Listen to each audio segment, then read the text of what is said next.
mic? This is the mic. He's going to speak a little bit. He's going to speak a little bit. Just like 1 or 2 minutes to talk about. I'm the president of our Central Ohio chapter. Okay, hold on a minute. Or does one of those microphones work? Oh my gosh.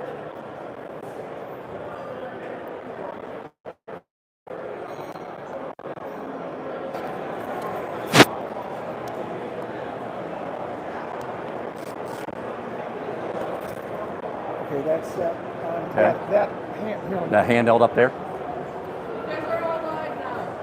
We're good to go.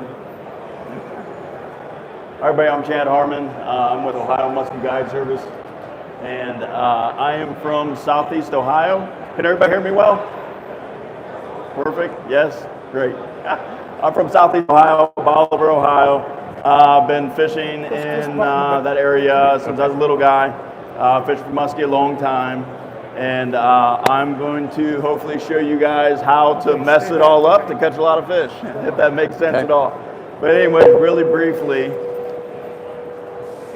feedback through him. Okay. Really briefly, we want to talk about how important our clubs are to Ohio muskie fishery. And this is Greg Dem from Chapter 41. And he's going to explain a little bit about our muskie fisheries, where they've been, where they're going to, and our stocking program. So thanks, Greg. Thanks, Chad. As Chad mentioned, my name is Greg Tem. I am the president of Chapter 41 here in Central Ohio. We've got an awesome muskie fishery in Ohio. Chad can attest to this with his guiding. We have 9 program lakes, and one of the things that a lot of people don't know, our muskies do not reproduce in the state of Ohio. There's very, very little reproduction, so we rely on the ODNR for their stocking efforts. All of our clubs in Ohio, we work together. We've established a minnow fund to help pay for some of those expenses because it is a very expensive proposition to feed muskies to get them to advanced fingerlings. It's about 13,000 pounds of minnows every year that we have to supply, that the DNR has to supply to feed those fingerlings. I just really want to kind of let everybody know Central Ohio chapter was the #1 chapter in the country for the number of fish reported through Muskies Inc.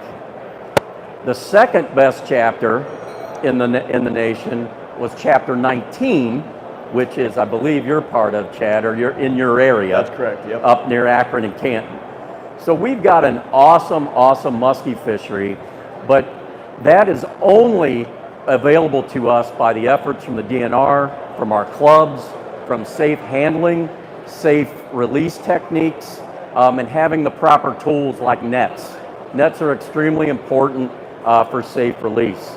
So again, I just want to thank everybody for coming. Chad's going to give a great presentation today on muskie fishing in Ohio.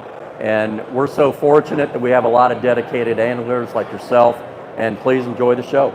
Thanks, Greg, I appreciate you. So like Greg said, we have a bunch of great clubs in the muskie fishing industry right now that base of Ohio. Ohio is in its golden years right now with its muskie fishing. Huge numbers. Nice meeting 5 you. of our lakes are within the top 10 of the Muskie Inc. So fisheries it's been across the nation. I don't know if you know Elmer Hyab. He was But anyway, so Ohio is awesome right now. So I'd like to go through a couple things on how to improve your fishing success over the years. And we're going to do that by showing you how not to fish for them. How not to catch a muskie. 10 ways of screwing it up that I've done over the years that hopefully can make it better for you. Because the best way to get better at something is A, putting time on the water, or B, to mess it all up to find out the right way to do it. Number 1, you didn't eat your Lucky Charms. So you gotta get lucky out there. So make sure you got the luck on your side. Go ahead. So not going at all. So many people, they see guys on the water all the time, guides like myself, anybody included. We are out in nasty weather. We are out on any time frame, any moon phase, Rain, shine, cold, snow, it really doesn't matter. Being on the water is 90% of the game, and making that happen and making those fish bite. So a big thing is high pressure systems. High pressure systems, people think the fishing's not that great. Well, some of my biggest fish over the years have come in high pressure systems. Whether that's in the middle of the day, morning, it really doesn't matter. You have to be on the water to catch the fish. Too rainy. So we had a cool pattern on Leesville this year in the springtime where we got really heavy rains. Well, we didn't catch much fish, but the fish we caught were huge. We were averaging 46 to 48 inches on those time frames in real heavy rain at Leesville. And if anybody knows Leesville, it's really not known for big fish with lots of numbers, but not really known for the big fish. So big fish can just be on different patterns that are heavily pressured otherwise where people normally fish where they're hitting them other times, such as rainy, high pressure, too cold, non-productive moon phases. Does anybody follow moon phases muskie fishing? Pretty big, right, Bob? Yeah, so moon phases with muskie fishing, it's huge. So, you know, we're coming, I think today is actually our new moon. So new moon phase, full moon phase, it can be very phenomenal for muskie. So what happens if you're going on the water where that moon phase is non-existent? The quarter moon, the half moon, I still go. Yet you just have to go to make it happen. Overwhelmed on where to start. So as you're getting on the water, you may not fish much, you may fish a lot, but just going out and starting, you know, on a 1 weekend a month, or, you know, maybe the one day out of that month or out of every 2 months getting on the water, knowing where those fish are located at, whether they're in the weeds, whether they're on the drop-offs, where's the bait at, it all plays into it. So being overwhelmed on where to start is huge, and it's a big intimidating factor on actually getting out and catching fish. So the biggest thing you want to consider, two big things, are the time of year and the forage, finding where the forage is at. In Ohio, our forage is shad, so that's the main thing I'm looking for, and that is all based on the location on the time of the year, on what's going on in Ohio as far as the cold, the spawn, weed growth, and everything like that. So by finding out where the forage is, you're going to break down that water and you're going to eliminate water. So this time frame right now, if we were to go out muskie fishing, the ice just came off. Okay, so all the shad were out deep, and now they're starting to push a little bit shallower now. They're in those mid-depth ranges, anywhere from like 15 to 20 foot of water, heading up to even to 12, 10 foot of water. So eliminating that water, I know I'm not going to go in the lake and find the deepest part of the water. I'm going to base it off that shad forage base and go from there. So I just eliminated 3/4 of the lake. 10%, or what is it? 10% of the fish are in 90%. You can eliminate 90% of the water because 10%, I don't know what I'm talking about. But anyways, most of the fish are in a small portion of the water. So that's what I'm trying to say. Taking sunrise pictures. As beautiful as this one may seem, this ruined my day of fishing last year. It is the biggest curse ever. Don't do it. Just go home if you took it. That was a joke, by the way. We're good, Bob. So I see this a lot on the guide boat, getting different clients out. So many people want to burn baits. So many people want to cover areas so fast. They want to fish so fast because they think the more water they cover, the better chance they have. The biggest problem with that, fish are not in chase mode all the time. As much as we'd like to see that with muskie, of every one of them chasing our baits, every single one of them having the feed bag on, they're just not always like that. So you really have to comb through areas. You have to, once you find fish locations, you have to stay on them. Now, what I mean by don't keep on moving, this particularly relates to trollers. So if I'm going by this point and I hit a fish off this point while I'm trolling, I see a lot of guys, they just keep on going because they're out to cover water, go get those active fish. Well, there's a reason why that fish was on that point and that fish was active. There's more than likely other fish that are active on that point. comb through that area, hit it over and over and over again, and that correlates to casting as well, whether you're getting them on weed beds or not. But back to burning baits with casting, like I said, not everything's in chase mode all the time. The biggest thing with that is bucktails. I hear so many guys, they're wanting a new muskie reel. They want to know, well, what's the fastest one on the market? How fast can I get my baits to go? Well, it's not all about that. I would say maybe 10% of the time, 5% of the time, those fish are like that, chasing baits like that. But when I'm running bucktails, it's just a slow crank. I'm not putting much action into it. I'm not burning that bait across there, across weed tips. It's just getting that, the reaction strike to go, the triggering strike of getting them to feed and move. Improperly fishing vegetation. This is huge. So lots of people love to fish weeds.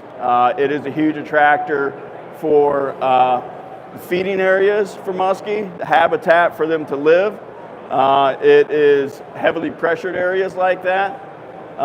So what I see a lot with this is based on the height of the weeds, now you're working baits too slow. Too fast, too slow, there's in-betweens, right? So working baits too slow versus the height of the weed that you're covering. You want it just to barely tick the tops of the weeds or just above the weeds. So many folks, they cast in the weeds and they're not working their bait fast enough and they're coming back with weeds 90% of the time, which is eliminating the point of you hitting that area, okay? So, because the vegetation is fouling you up. Now, there is some patterns where you have to rip your bait coming through the weeds. That's a lot of that with crankbaits, bulldogs, some spinner baits, where I'm actually going to rip it right down in the weeds, and when I feel that weed, I'm going to rip it hard, okay? And where people fail to do with this presentation is they're not ripping it hard enough. They'll hit that weed and just kind of give it a little yank, and they come back with a weed 90% of the time. Well, there's two things that rip's doing. Number one, it's clearing your bait as it's coming through. Number two, it is probably triggering a muskie that's right around in that area. If your bait's just coming over top of the weeds, that fish is sitting there, again, not really in chase mode, that fish really doesn't care much. It sees fish go by there all day long. But when it comes by, hits those weeds, rips out of the weeds, it gets at the fish's attention. Well, it's not going to care if it has vegetation on it.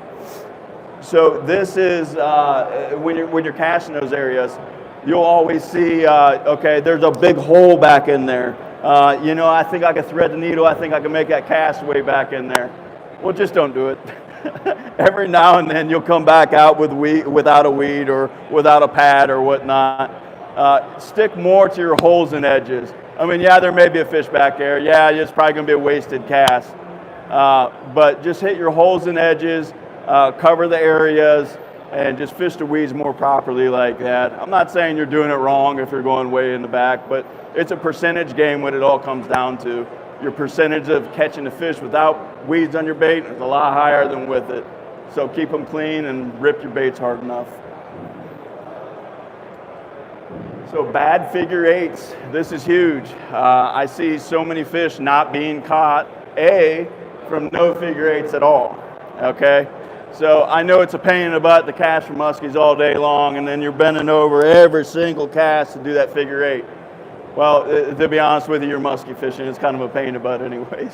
So doing a figure eight after every cast is, it's very important. There's been so many times where you never even knew the fish was there. And you know, some people may use live scope now, some may not. But what live scope has told a lot of folks now is there's been so many muskie that have followed your bait in that you've never saw, because they'll hang just shy, just out of sight of what you're seeing, or will stop 3/4 from the boat. But that's why you're doing those figure eights every single time. So the other part of the figure eights is your first turn's too sharp. When you're bringing in the bait, cast out, bring it in, and you're coming along the boat, so many folks, they go right back into the eight. They make that eight too sharp. That fish is what we like to think is 4 foot long, you know, maybe a 50-incher. A 4 foot long fish or a 50-inch fish is not going to whip right back right into your eight. Most of the time, if you're bringing in your bait like that and you whip right back into the backside of the eight, that fish is just going to keep on going or maybe lazily go around on the turn. Making big wide 8s is really important, and bring it all the way out and all the way around every time, just like that. Now, I'm not saying I'm gonna, after every cast, I'm gonna do 4, 5, 6 figure 8s. I just do 2 or 3, just kind of watching the water and see what comes out of it. So they followed that bait in for a reason, okay? Once you get it within sight of your bait, a lot of folks, they slow down to see if there's a muskie behind it. That's detrimental to your casting right there. The second that bait slows down, more than likely that bait or that fish is gone. It had interest in that bait. It's kind of like a cat and a mouse kind of thing. The more it's trying to get away from it, the more that fish is going after trying to eat that. So keep it going. Don't go too slow. What I like to do as a little trick is as I come into my 8, I do little pops as I go into my 8 to kind of, even if it's a bucktail, even if it's blades. Even if it's a bucktail, even if it's blades. So just keep that going. It works really good with a rubber as well.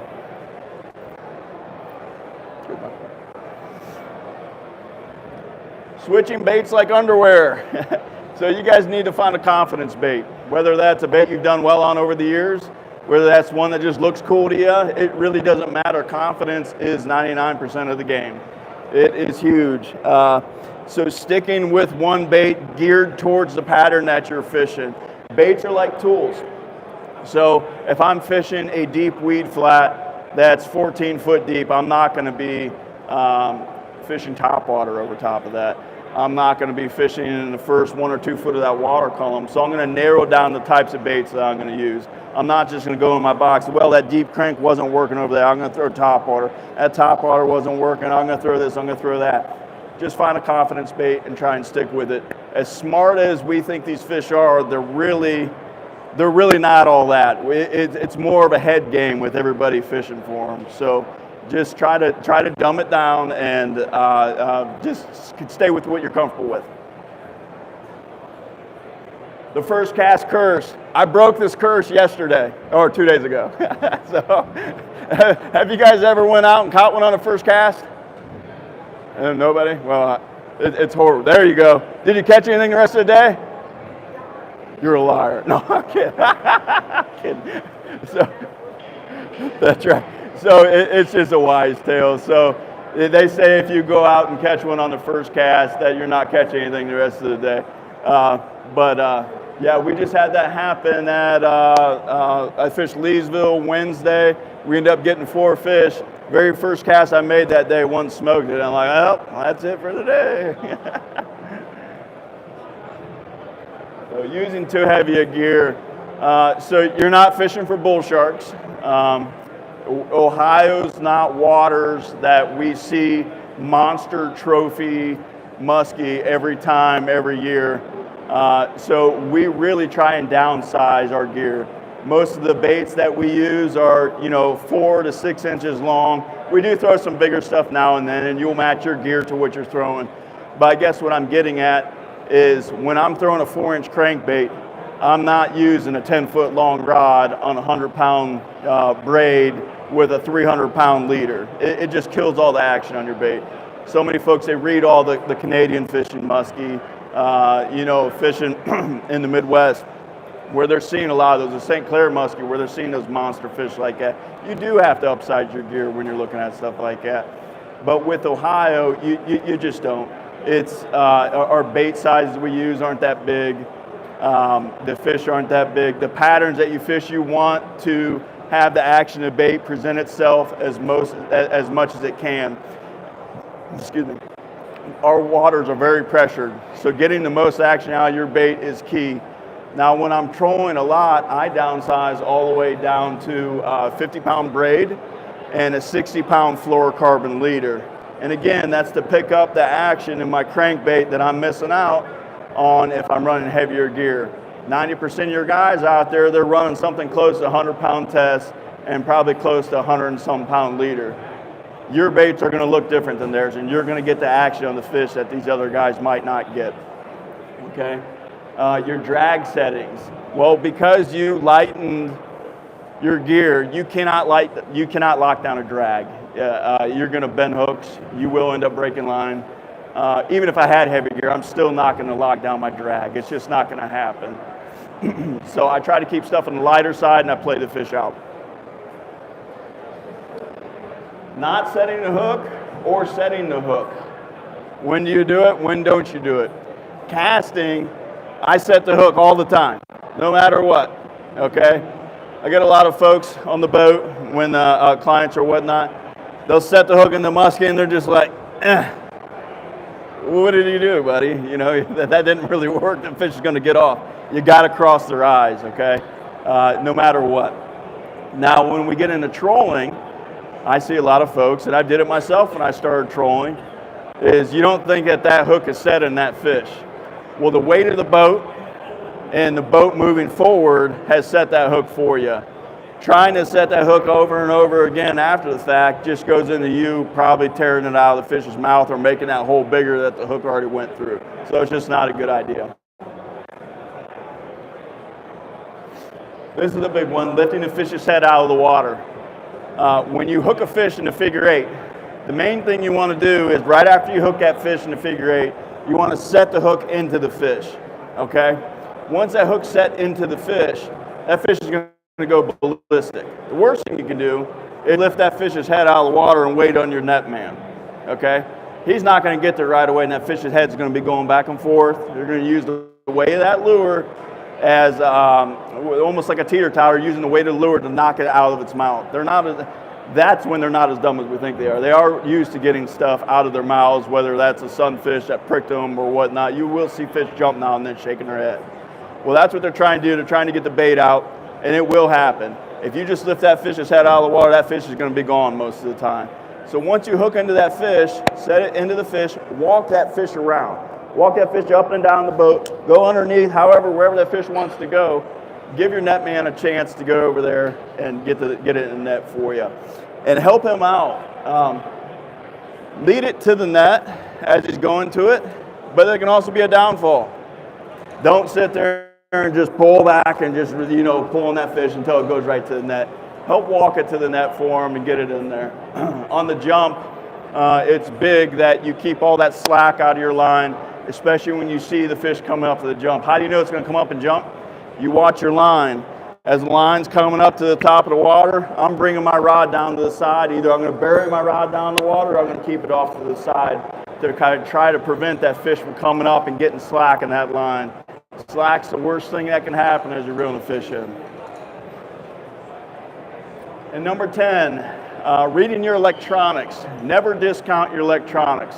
So the first thing you have to do is make sure everything's set up correctly. Because then you will be able to discount them because they'll be reading all kinds of weird stuff. So make sure your electronics are set up correctly. Make sure your transducer is at a 90 from your boat. Make sure you have the proper wiring sizes and that you ask somebody that really knows how to set stuff up like that and use the proper settings. Now, on my settings, on my stuff, really, I just use most of the factory settings with everything. I don't change much on it. So when I'm out on the water, I can really rely on that stuff then. If it says I'm marking bait halfway down, if it says that there's a muskie working, that they're working the 12-foot edges and stuff, that I can rely on using that information and using it towards what I'm fishing. So this specific muskie right here, if the electronics are showing fish at a certain depth, fish that depth. This fish right here, we're out on the lake and we're on a really good jigging bite during the winter. The whole entire week, we were getting everything down about 18 to 20 foot while we were jigging. And on my electronics, I didn't see them there anymore. I'm like, we aren't catching anything. Half the day's gone through. Maybe I should change something up. So I really started paying attention to electronics. Well, here the fish moved up. And half the day, I was fishing way below them all day long, just thinking that one of them would go, one of them might go. And I just wasted a bunch of time. If I would just took the time and listened to what my electronics were showing me, showing that fish halfway down the water column, all I had to do was just move those baits up. Once we moved it up, we ended up having a 10-fish day on them jigging that day. So that was a real cool experience on that one. So if you're on bait, realize what it looks like. Don't disregard it, especially our shad-based lakes here in Ohio. That's 90% of muskie fishing is finding that bait, sticking with the bait. If the shad are there, the muskie are there. Very few exceptions to that. So really, this is what a lot of it looks like on there. I don't know if you guys can see that or not, but This is the muskie set up right in the middle of the shad. Set up about 12 foot deep. So seeing that, I'm not going to be fishing off the bottom. So just read your electronics, use your electronics, whether that is 2D, GPS, side imaging, live imaging, however you'd like to do that.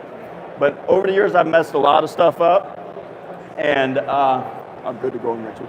Messed a lot of stuff up over the years, and it's gotten me to where I am today. I'm be able to consistently boat fish by messing those things up. So there's two ways, like I said at the beginning of this, on how to learn how to catch these fish the most. Messing stuff up and time on the water. With those two things together, you guys will be a lot better muskie fishermen. And it stinks learning, coming through those things, messing that stuff up, but in the long run, it's a huge tool for you. So hopefully some of this stuff I've done over the years can help you guys. So I really appreciate you, and my family appreciates you. This is my wife and my daughter, Kenna. This was out at Piedmont Lake here. She actually won a tournament with that one. She was so excited. And this is my son here this fall, Colton. We got on a real good one out there during the winter casting. So they love muskie fishing just as much as I do. And so we really appreciate you guys. And I would love to answer anybody's questions that they've had about the seminar.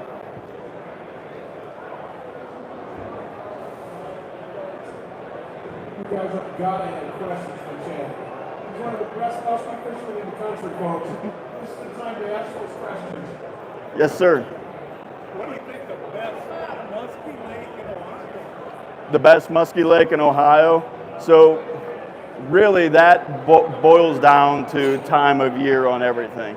In my personal opinion, I think all these lakes go through cycles. And in the long run, most of our muskie lakes fish just about the same.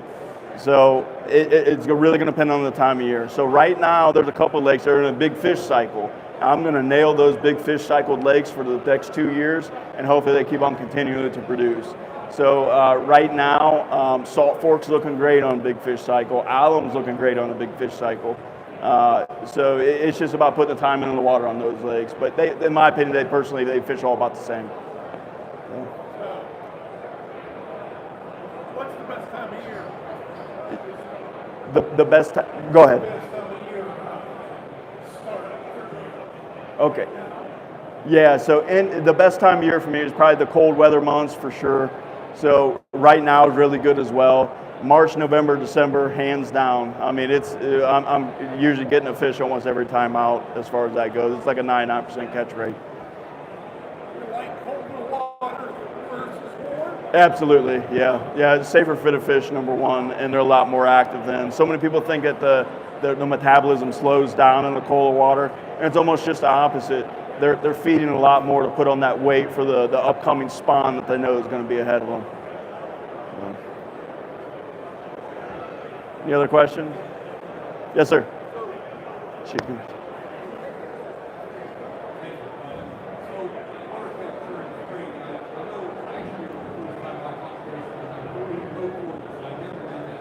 Yeah.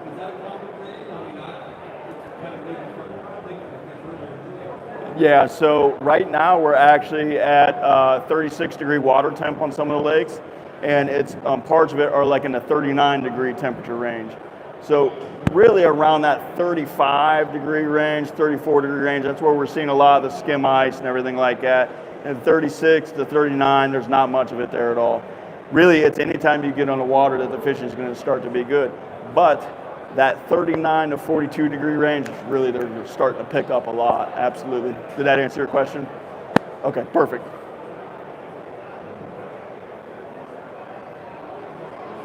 Anybody else? I had one other thing, so I do want to mention this for my daughter. She is having, she plays softball, and at our booth, we are running a raffle for her. I donated a trip to her softball team. So if anybody be interested in trying to win a trip with me by donating $10 for a ticket for it, that'd be awesome. Come over to the booth and see us, and we'd love to have your support for the softball team. So thank you so much, everybody, and I really appreciate everybody's time. And if you have any other questions, feel free to come over to the booth to talk. I'll help you out any way I can. A round of applause, folks. Chad Harmon, right here from Ohio. He's your guy. Thank you.